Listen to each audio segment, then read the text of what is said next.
Hello everyone, good morning to all of you.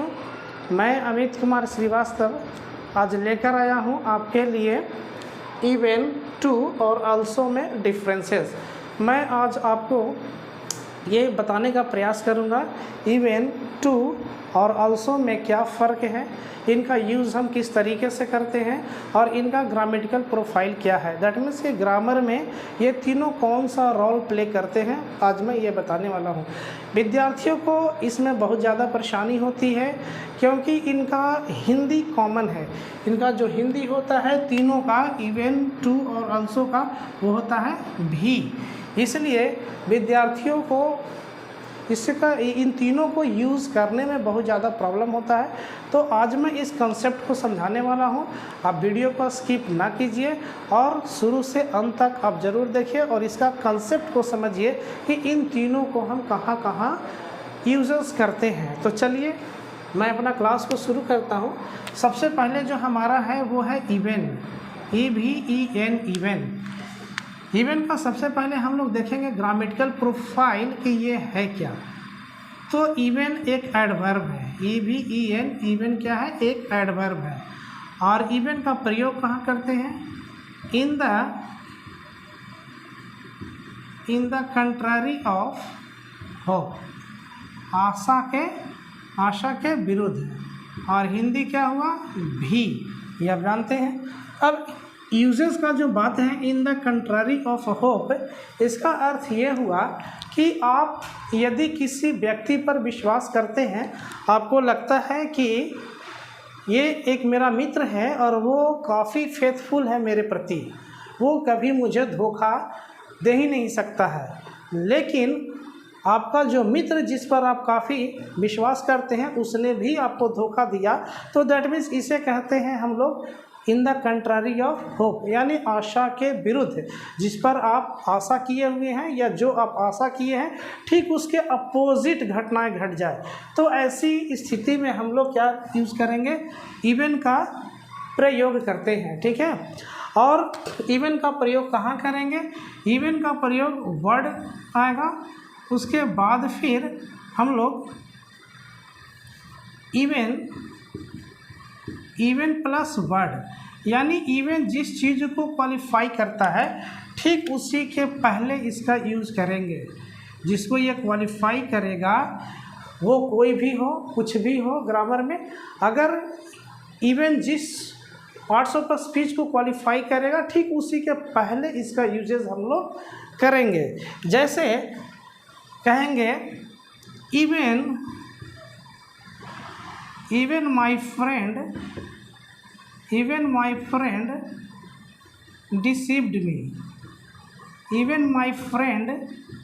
Deceived me, यानी मेरे मित्र भी मुझे धोखा दिया। अब आपको ऐसा विश्वास था कि ये जो मेरा मित्र है ये कभी मुझे धोखा नहीं देगा, आपको ऐसा विश्वास था, लेकिन आपका जो ये मित्र है इसने भी आपको धोखा दिया, मुझे धोखा दिया।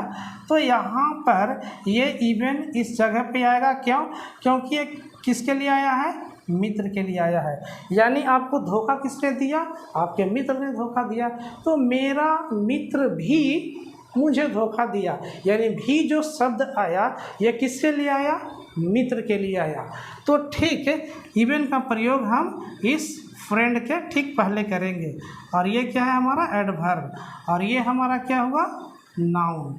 माय फ्रेंड क्या है, नाउन, और इवन क्या होगा हमारा, एडवर्ब। अगला देखते हैं, लिखते हैं even he told a lie, even he told a lie, यानी उसने भी झूठ बोला, उसने भी झूठ बोला। अब ये जो इवन है ये किसके लिए आया है, इवन किसके लिए आया, इवन यहाँ पर आया ही के लिए, ही के लिए यूज किया गया है इवन। तो ठीक ये कहाँ रहेगा, ही के ठीक पहले यूज होगा, क्योंकि जिसको ये क्वालिफाई करेगा, जिस वर्ड को क्वालिफाई करेगा ठीक उसी के पहले हमारा क्या होगा, इवन का प्रयोग करेंगे। एक एग्जांपल हम और देते हैं, लिखते हैं द confectioner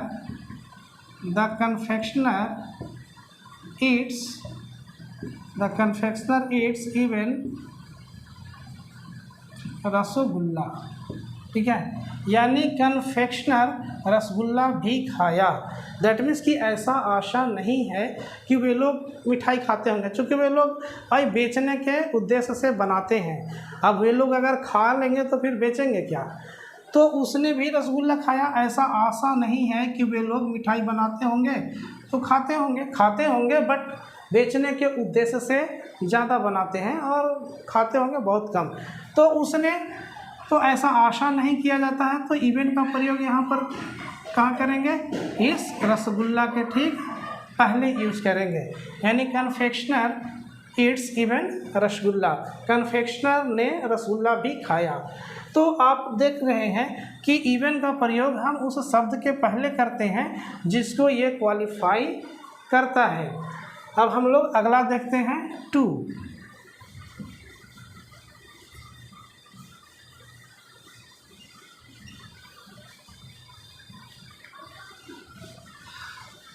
अगला जो हमारा वर्ड है वो है टू, TOO, टू जो वर्ड है ये बहुत ही खतरनाक वर्ड है। टू जो शब्द है वो बहुत ही खतरनाक शब्द है। इसका प्रयोग बहुत अलग अलग तरीके से अलग अलग जगहों पर होता है। तो चलिए इसको देखते हैं। पहले हम टू का जो हिंदी है वो क्या होता है, भी। अच्छा, टू क्या है, तो टू एक एडवर्ब है, ठीक है। टू एक एडवर्ब है और इसका प्रयोग कहाँ पर करेंगे, इसका प्रयोग यूज़ कहाँ पर करेंगे। पहला जो इसका यूज होता है वो होता है इंक्लूडिंग पार्ट, या फिर आप ये कह सकते हैं कि एडिशनल पार्ट। इस जगह पे हम लोग टू का प्रयोग करते हैं। तो इसका प्रयोग हम लोग लिखते हैं वर्ड कॉमा प्लस टू। देखिए ये जो टू का प्रयोग है, यदि ये जो टू है उस शब्द के बाद प्रयोग किए जाते हैं, जिसको ये क्वालिफाई करता है। इवन में क्या था, जिस शब्द को ये क्वालिफाई करता है उसके ठीक पहले इवन का प्रयोग होता है, बट टू में जिस वर्ड को क्वालिफाई कर रहा है ठीक इसके बाद उसका प्रयोग किया जाता है, ठीक है। तो ये जो है टू हमारा जिस वर्ड को क्वालिफाई करेगा ठीक इसके बाद में प्रयोग करेंगे, but you must remember that there should be a comma अवश्य दीजिएगा टू का प्रयोग करते हुए। जैसे मैं लिखूँगा आई bought a pen and a book too। अब देखिए इसका क्या होगा, आई बाउट अ पेन, मैंने एक कलम खरीदा, और अ बुक। अब ये जो बुक है ये क्या है हमारा, ये है हमारा एडिशनल पार्ट। मैंने कलम खरीदने गया था बट मुझे किताब भी पसंद आया और मैं कल किताब भी खरीद लिया। तो ये जो टू आया है ये किसके लिए आया है, ये जो टू है इस किताब को क्वालिफाई कर रहा है, इस बुक को क्वालिफाई कर रहा है। इसलिए इस टू का प्रयोग हम लोग इस बुक के बाद करेंगे, ठीक है। अब जैसे आगे और लिख सकते हैं, ही went to Delhi and Mumbai too। यानी वह दिल्ली गया और मुंबई भी, अब ये जो टू आया है ये टू किसको क्वालिफाई कर रहा है, ये मुंबई के लिए आया है। मैं दिल्ली गया, दिल्ली का प्लान था, दिल्ली मैं गया और दिल्ली जाकर वहाँ घूमा, लेकिन मुंबई भी मैं चला गया, यानी वह मुंबई भी चला गया। दिल्ली का उसका प्लान था घूमने का, दिल्ली घूमा और साथ में वो मुंबई भी चला गया। तो ये जो टू आया है इस जगह पे इस मुंबई को क्वालिफाई कर रहा है। तो ये जो टू है ये ठीक इसके पहले मुंबई के ठीक बाद प्रयोग होगा कौन, हमारा टू, लेकिन यहाँ देखिए एक कॉमा लगा हुआ है, तो इस वर्ड के जगह पर आप कह सकते हैं कि इस वर्ड के जगह पर नाउन है, ठीक है। नाउन जब भी आए तो उसके बाद आप टू का प्रयोग करें। लेकिन इसका एक और भी प्रयोग है, वो मैं आपको दिखाना चाहूँगा, यहाँ पे मैं उसको बताता हूँ। यदि टू का प्रयोग, यदि एडजेक्टिव आ जाए, यदि एडजेक्टिव आप यूज कर रहे हैं और एडजेक्टिव के साथ अगर टू प्रयोग करते हैं तो इस एडजेक्टिव के ठीक है पहले यूज किया जाता है टू का। एडजेक्टिव यदि आ जाए, एडजेक्टिव यदि आ जाए तो ठीक एडजेक्टिव के पहले यूज होगा टू। एडजेक्टिव के ठीक पहले यूज करेंगे हम किसका, टू का, ठीक है। जैसे आप लिख सकते हैं, आप देख सकते हैं ही इज, लेकिन एक बात और जान लीजिए कि ये टू का यहाँ पर फर्क हिंदी क्या है, किस सेंस में यूज करेंगे। यहाँ तो देख रहे हैं, यहाँ तो भी के लिए आ रहा है और किसी नाउन को क्वालिफाई कर रहा है। नाउन को क्वालिफाई करें तो उस नाउन के ठीक बाद में आप टू का प्रयोग करें। लेकिन यदि एडजेक्टिव आ जाए तो एडजेक्टिव के ठीक पहले आप टू का प्रयोग करें, और इसकी जो हिंदी होती है वो होगा मोर than enough, more than enough. इसकी क्या हुई हिंदी, मोर देन इनफ मीन्स हुआ ज़रूरत से ज़्यादा, ज़रूरत से ज़्यादा। अब देखिए इसका एग्जाम्पल लेते हैं। He is too weak, he is too weak to walk, he is too weak to walk. अब देखिए यहाँ पर टू आया तो टू का मैंने आपको क्या बताया है, more than enough, more than enough, ENOUGH enough.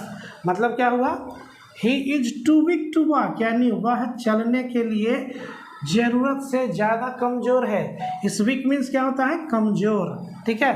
तो वह चलने के लिए ज़रूरत से ज़्यादा कमज़ोर है, मतलब इतना कमज़ोर है कि वह चल भी नहीं सकता है, ठीक है। तो टू का प्रयोग यदि किसी एडजेक्टिव आप यूज करते हैं, एडजेक्टिव के साथ यूज करते हैं, तो हमेशा याद रखिएगा एडजेक्टिव के पहले यूज करिएगा टू का, और उसका हिंदी होगा मोर than enough. But one thing you must remember that कि ये टू के साथ हमेशा वैसा एडजेक्टिव का प्रयोग करेंगे जो निगेटिव मीनिंग देता हो। पॉजिटिव मीनिंग देने वाले एडजेक्टिव के साथ टू का प्रयोग नहीं किए जाते हैं। जैसे आप देखिए, एक मैं सेंटेंस आपको दिखाता हूँ।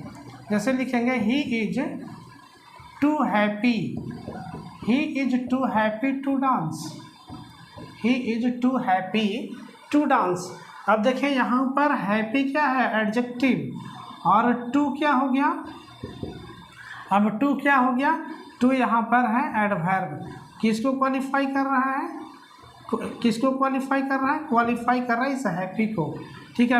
अब इसका हिंदी मैंने आपको क्या बताया था टू का, मोर than enough, more than enough, यानी कि वह ज़रूरत से ज़्यादा खुश है, ठीक है। तो टू हैप्पी लिखना गलत है, टू हैप्पी आप नहीं लिख सकते हैं। यदि आपको विश्वास नहीं होता है तो ये रिमूव टू है, आप रिमूव टू में तोड़कर इसको चेक कर लीजिए। अगर सेंस सही आ गया तो ठीक है, यदि सेंस गलत आ गया तो फिर गलत है। चलिए इसको हम लोग करके देख लेते हैं। अब देखिए he is too weak to walk, तो इसका पहले रिमूव टू देख लेते हैं क्या होगा। अब इसको सबसे पहले देख लीजिए, इसको क्या होगा, ही is so week, he is so weak that he cannot, he is so weak that he cannot walk, यानी वह उतना कमज़ोर है कि वह चल नहीं सकता है। बिल्कुल ठीक सेंटेंस है, वह इतना कमज़ोर है कि वह चल नहीं सकता है। मतलब कमज़ोर है तो हाउ कैन ही वॉक, वह कैसे चलेगा भाई। तो यहाँ पर ये बिल्कुल सही है, he is so weak. Weak हमारा क्या है, वीक एक ऐसा एडजेक्टिव है जो निगेटिव मीनिंग देता है। अब जरा इससे भी हम, he is too happy to dance, अब जरा इसे भी हम इसी तर्ज पर, इसी स्ट्रक्चर पर रिमूव टू में चेंज करते हैं। अब अगर लिखते हैं he is so happy, he is so happy that he cannot dance, हाँ भाई, अब ये क्या बात हो गई? ही is so happy that he can not dance. वह इतना खुश है कि वह नाच नहीं सकता है। क्या सेंस आ रहा है सही? वह इतना खुश है कि वह नाच नहीं सकता है। अरे भैया, खुश होगा तो नाचेगा ही। अब किसी का रिजल्ट यदि आ जाए 90% से ओवर मार्क्स आ जाए तो क्या वो खुश नहीं होगा? वो मिठाइयाँ नहीं बांटेगा अड़ोस पड़ोस में? क्या वो नहीं नाचेगा खुशी से? तो ही is so happy that he can not dance. वह इतना खुश है कि वह नाच नहीं सकता है। तो ये तो सेंटेंस गलत हो गया जी, ये तो सेंटेंस गलत हो गया। क्यों? क्योंकि ये जो हैप्पी है वो बहुत ज़्यादा है हैप्पी, तो भाई वो तो नाचेगा ही। लेकिन यहाँ रिमूव टू में लिख रहा है he is too happy to dance, यानी वह ज़रूरत से ज़्यादा खुश है कि वो नाच ही नहीं सकता है। तो ये तो गलत सेंटेंस है। तो मेरा कहने का अर्थ ये है कि ये जो टू है, ये जो टू है, इसके साथ वैसे एडजेक्टिव का प्रयोग किया जाता है जो निगेटिव अर्थ देते हैं। पॉजिटिव अर्थ देने वाले निगेटिव का प्रयोग आप, पॉजिटिव अर्थ देने वाले एडजेक्टिव के साथ आप टू का प्रयोग नहीं कर सकते हैं। चलिए एक और हम आपको एग्जांपल देते हैं। He is too strong, he is too strong to jump, he is too strong to jump। अब इसको भी आप बना लीजिए, रिमूव टू चेंज कर लीजिए, तो क्या होगा? he is so strong, he is so strong that he cannot jump।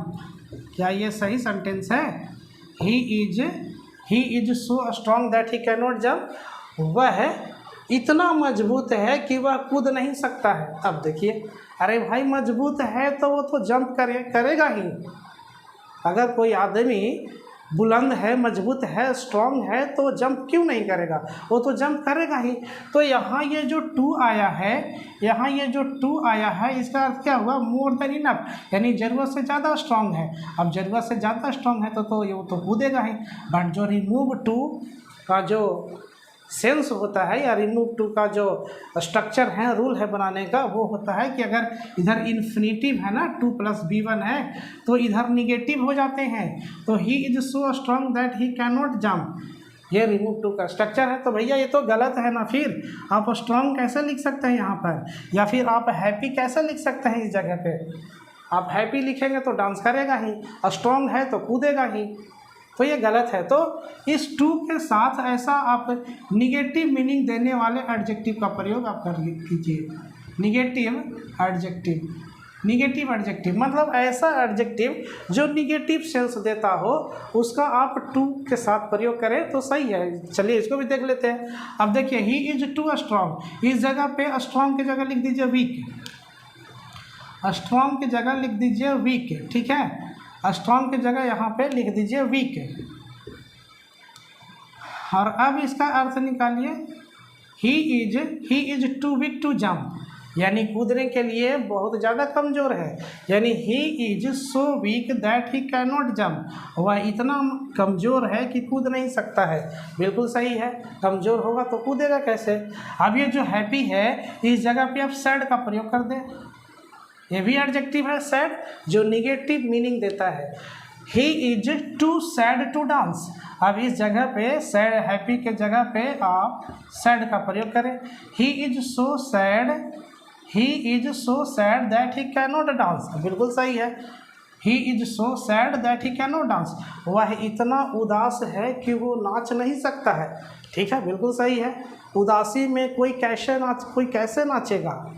नहीं नाच सकता है। अगर उसके रिजल्ट खराब हो गए हैं, बेचारा उदास बैठा है, उसे कोई कहे कि नाचो, तो क्या वो नाचेगा? नहीं नाचेगा। तो ये टू का जो प्रयोग है, ये जो टू का प्रयोग है, ठीक ऐसे एडजेक्टिव के पहले किया जाता है जो कि हमारा निगेटिव मीनिंग देता है। आपको समझ में आ रहा है ना जो मैं समझाना चाह रहा हूँ इस जगह पे? तो अब अगला है, अगर आपको समझ में नहीं आया होगा, कहीं कोई दिक्कत हो तो नीचे कमेंट बॉक्स में आप अपना प्रॉब्लम टाइप करके मुझे भेज सकते हैं, and I am always ready to reply your query. अगला जो हमारा है वो है अल्सो का भी प्रयोग देख लेते हैं।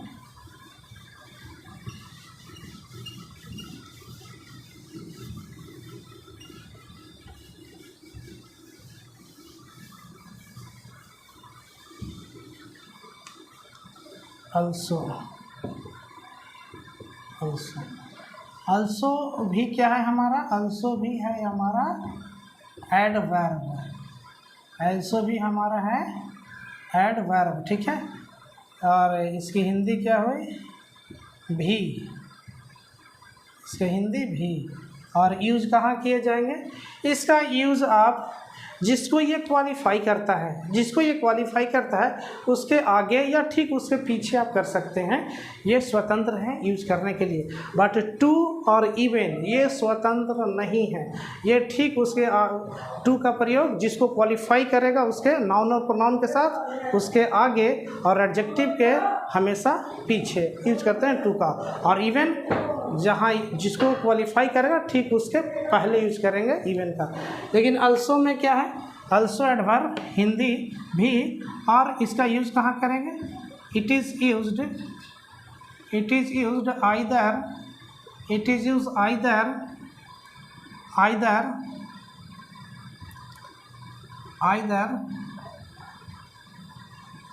Before the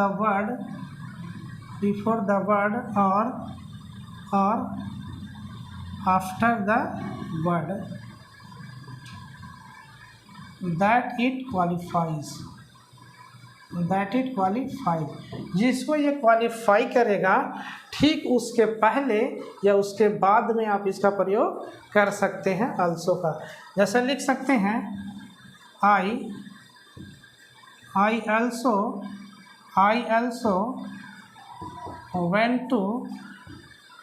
went to meet Mohan, I also went to meet Mohan, मैं भी मोहन से मिलने गया, मैं भी ये किसको, आई को क्वालिफाई कर रहा है, मैं भी मोहन से मिलने गया।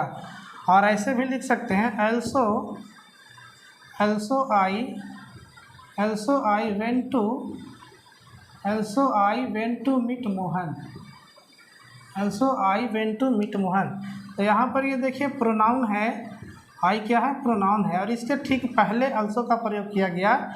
यहाँ पर आई प्रोनाउन है और ठीक इसके पहले किया गया, सॉरी यहाँ पे इसके बाद में है, आई प्रोनाउन है और इसके बाद में अल्सो का प्रयोग किया गया है। और यहाँ पर आई प्रोनाउन है और ठीक इसके पहले अल्सो का प्रयोग किया गया है।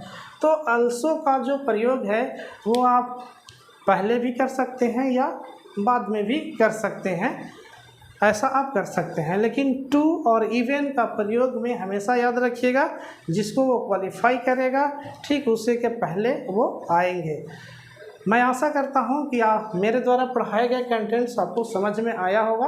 अगर कोई प्रॉब्लम होगा तो कमेंट बॉक्स में आप लिखकर हमें भेजें और मैं उसका आपको जवाब दूंगा। मेरा channel English expo with Amit sir subscribe कीजिए ताकि नॉलेजेबल वीडियो मैं बनाऊं और आप तक वो नोटिफिकेशन पहले मिले। शेयर भी कीजिए, लाइक भी कीजिए। Have a good day.